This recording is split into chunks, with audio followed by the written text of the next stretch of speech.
ABP news आपको रखे आगे।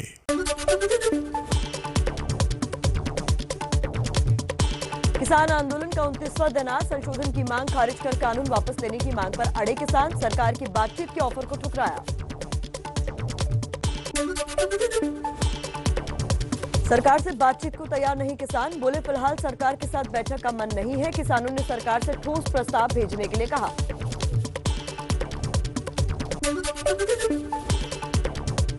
कृषि मंत्री नरेंद्र सिंह तोमर बोले किसान सरकार के प्रपोजल में जो भी बदलाव चाहते हैं बता दें। सरकार खुले दिल से बातचीत करने के लिए तैयार है।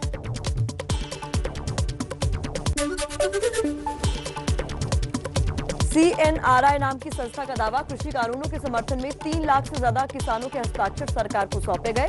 कृषि मंत्री बोले मैं पूरी तरह आश्वस्त हूं, आंदोलनकारी किसान बातचीत करेंगे। किसानों के समर्थन में सुबह 11:30 बजे राष्ट्रपति से मिलेंगे राहुल गांधी। पार्टी के साथ सांसद और वरिष्ठ नेता भी होंगे। कानून के विरोध में 2 करोड़ हस्ताक्षरों के साथ ज्ञापन सौंपेंगे। किसान आंदोलन पर जारी है सियासत। ममता बनर्जी की पार्टी के 5 सांसद दिल्ली के सिंघू बॉर्डर पर किसानों से मिले। ममता ने किसानों से फोन पर बात की। किसान आंदोलन के बीच कल पीएम मोदी 6 राज्यों के किसानों से बात करेंगे। 9 करोड़ किसानों के खाते में 18,000 रुपए सीधे ट्रांसफर किए जाएंगे।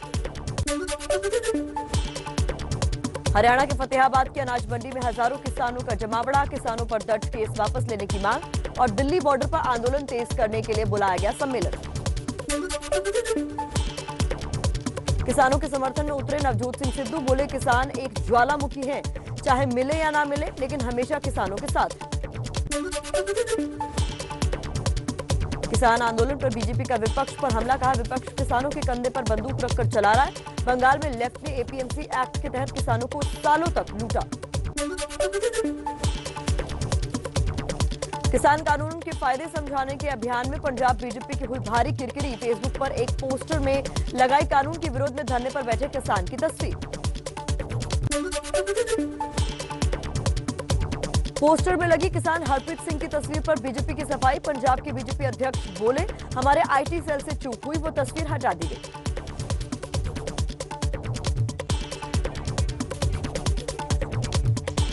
चलिए कुछ और खबरों का रुख कर लेते हैं। ये खबर मध्य प्रदेश के बड़वानी से है। मध्य प्रदेश के बड़वानी पहुंचे महाराष्ट्र के किसान। सिंघू बॉर्डर पर किसान आंदोलन के समर्थन में नासिक से 400 वाहन निकले हैं। हजारों किसान इसमें शामिल हैं। बिहार के मोहनिया में बीजेपी के प्रदेश अध्यक्ष संजय जायसवाल ने किया किसान सम्मेलन। बिना मास्क और बिना सोशल डिस्टेंसिंग के मंच पर दिखे दर्जनों लोग। कृषि कानून लागू होने के बाद ग्वालियर में किसानों के 40 लाख रुपए लेकर भागे बिचौलिए के खिलाफ कड़ी कार्रवाई हुई। मकान की हुई नीलामी, जमीन की नीलामी की तैयारी।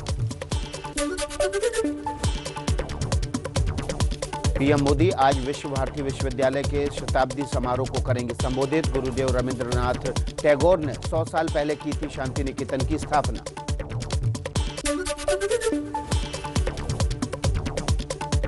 बंगाल में बीजेपी को मजबूत करने में जुटे शुभेंदु अधिकारी अपने गढ़ मिदनापुर के काथी में आज करेंगे पदयात्रा।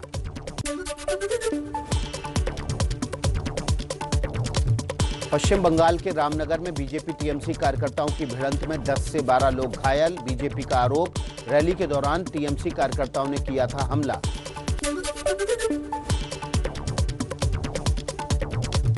बंगाल की सीएम ममता बनर्जी का बीजेपी पर हमला। ममता बोली बंगाल को गुजरात नहीं बनने देंगे।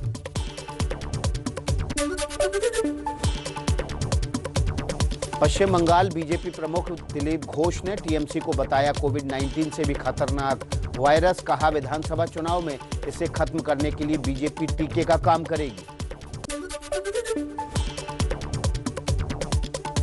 डीडीसी चुनाव नतीजों पर बीजेपी का महबूबा मुफ्ती पर हमला। कहा तिरंगे का अपमान करने वाली महबूबा को करारा जवाब मिला। कांग्रेस और पीडीपी से ज्यादा निर्दलीय उम्मीदवारों को वोट मिले।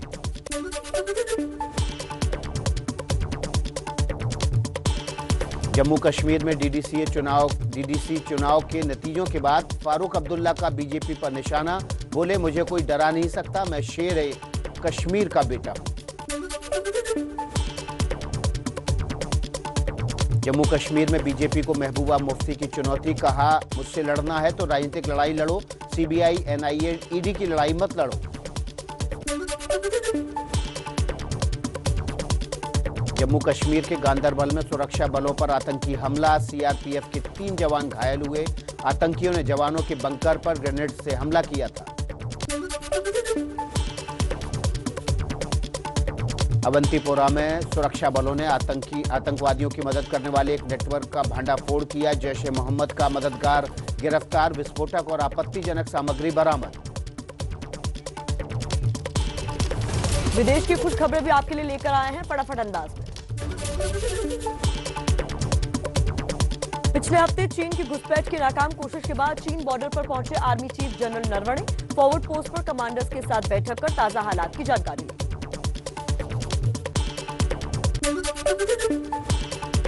भारतीय रेलवे ने चीनी कंपनी के टेंडर को तीसरी बार रद्द किया। वंदे भारत एक्सप्रेस के प्रोजेक्ट में भारतीय कंपनी के साथ शामिल हुई थी चीनी कंपनी। 1800 करोड़ का प्रोजेक्ट था।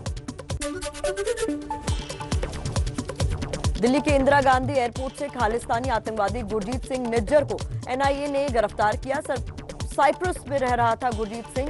कई मामलों में चल रही है जांच।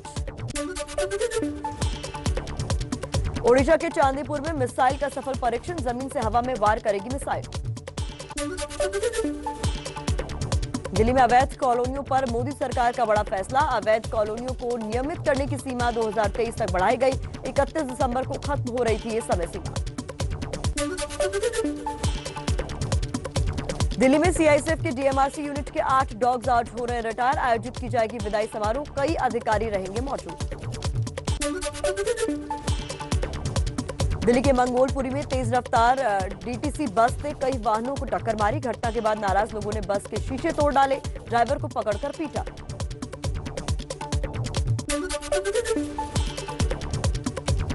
दिल्ली के उत्तम नगर में एक शख्स की गोली मारकर हत्या। गोली मारकर भागते बदमाशों की फुटेज सीसीटीवी में कैद हुई। पुलिस आरोपियों की तलाश में जुटी। दिल्ली से सटे फरीदाबाद में दिन दहाड़े लोकतंत्र सुरक्षा पार्टी के एक युवा नेता की गोली मारकर हत्या। लग्जरी गाड़ियों में सवार होकर आए थे हत्यारे। आरोपियों की तलाश में जुटी पुलिस। यूपी के मेरठ में फौजियों को हनी ट्रैप में फंसाकर लूटने वाले गिरोह का भंडाफोड़। एक युवती समेत 2 लोग गिरफ्तार। कई फौजियों से लूटा गया सामान बरामद।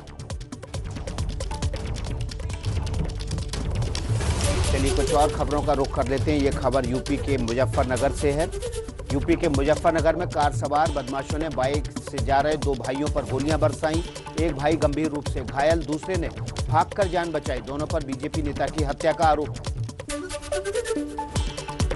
पूर्वी चंपारण में 13 साल की नाबालिग की आत्महत्या से सनसनी, परिजनों का आरोप। मनचलों की छेड़छाड़ से परेशान होकर लड़की ने जान दी। जहानाबाद में सीआरपीएफ की कैंटीन के संचालक की दिन दहाड़े गोली मारकर हत्या। नाराज लोगों ने पटना गया मार्ग को जाम किया। पुलिस सीसीटीवी फुटेज के जरिए आरोपियों की तलाश में जुटी है।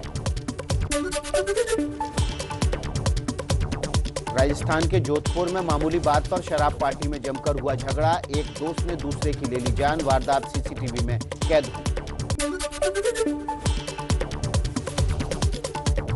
पुणे में पुलिस ने 6 महिलाओं समेत 37 लोगों को गिरफ्तार किया। जमानत के लिए फर्जी दस्तावेज मुहैया कराने का आरोप। हिरासत में लेकर पुलिस कर रही है पूछताछ।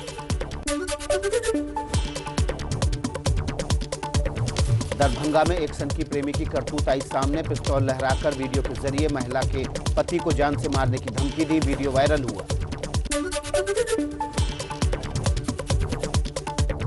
चेन्नई एयरपोर्ट पर करीब 25 लाख रुपए का 500 ग्राम सोना बरामद। एक शख्स दुबई से भारत लेकर आया था सोना।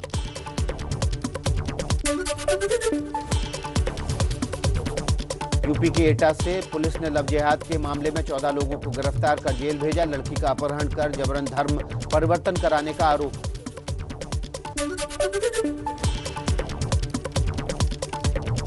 सोनभद्र में नाबालिग से पहला फुसलाकर दुष्कर्म का मामला सामने आया। पिता की शिकायत पर मुकदमा दर्ज। आरोपी की तलाश में जुटी पुलिस।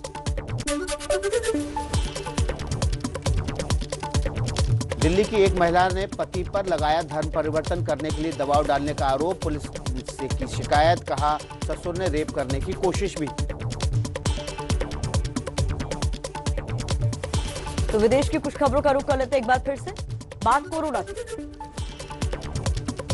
कोरोना का नया रूप सामने आया। ब्रिटेन का दावा, दक्षिण अफ्रीका से आया म्यूटेटेड वायरस। ब्रिटेन ने दक्षिण अफ्रीका से आने जाने पर प्रतिबंध लगाया।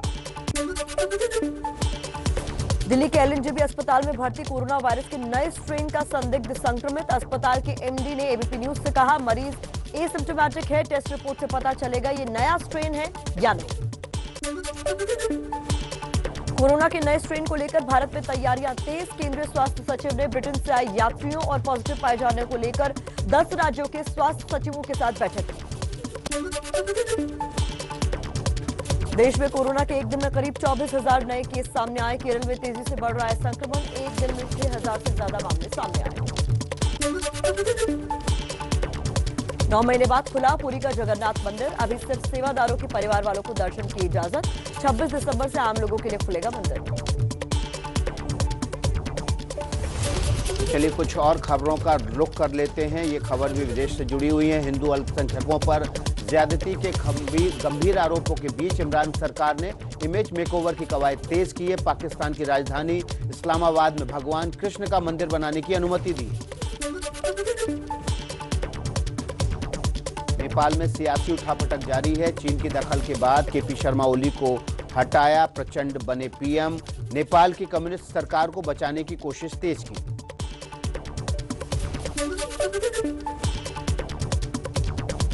नेपाल में संसद भंग करने पर संविधान पीठ करेगी फैसला। सुप्रीम कोर्ट ने सभी याचिकाओं को 5 सदस्यीय पीठ को भेजा।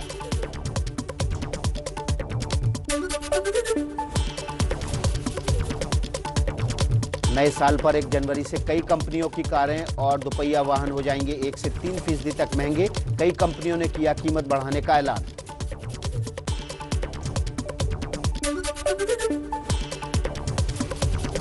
ऑनलाइन ठगी को लेकर आरबीआई ने दी चेतावनी, कहा उधारी देने वाले अवैध डिजिटल प्लेटफॉर्म और ऐप से सावधान रहें ग्राहक।